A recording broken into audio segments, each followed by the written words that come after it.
តឹងត្រែងទឹកដីព្រឹកព្រៃធម្មជាតិសម្រងទេសភាពខៀវខ្ចីស្រល្អភូមិភាគឦសានពាក់មុខវប្បធម៌ទួលប្រាសាទថ្មរ៉ែកប់ក្នុងដីសក្តានុពលអេកូទេសចរធម្មជាតិបវរល្អ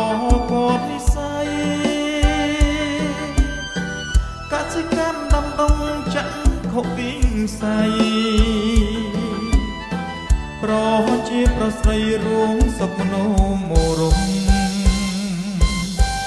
ដើរតាមគោលការណ៍រដ្ឋាសន្តិភាពក្រសួងណាជាតិអភិវឌ្ឍស្ថាបនាស្ពានពីវរីសេសានអង្គចាស្នាដៃរដ្ឋាបង្កើនសេដ្ឋកិច្ចរក្សាសន្តិភាពសុវត្ថិភាពសង្គមស្ទឹងត្រែងឧត្តមចងចាំមិនភ្លេចហេដ្ឋារចនាដែលបានរំលេចការពារជានិច្ចដែនដីមនោរម្យ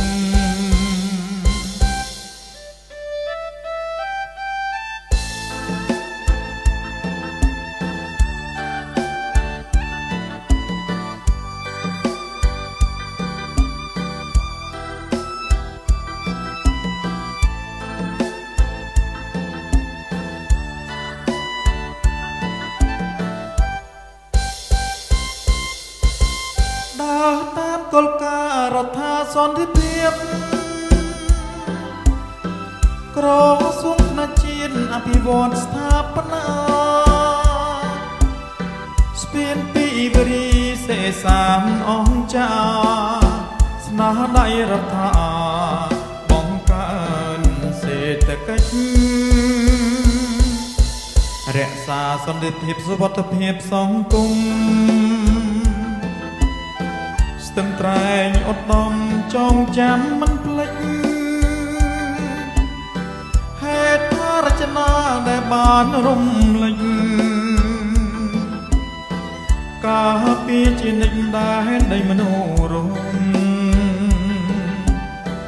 ការពារជានិច្ច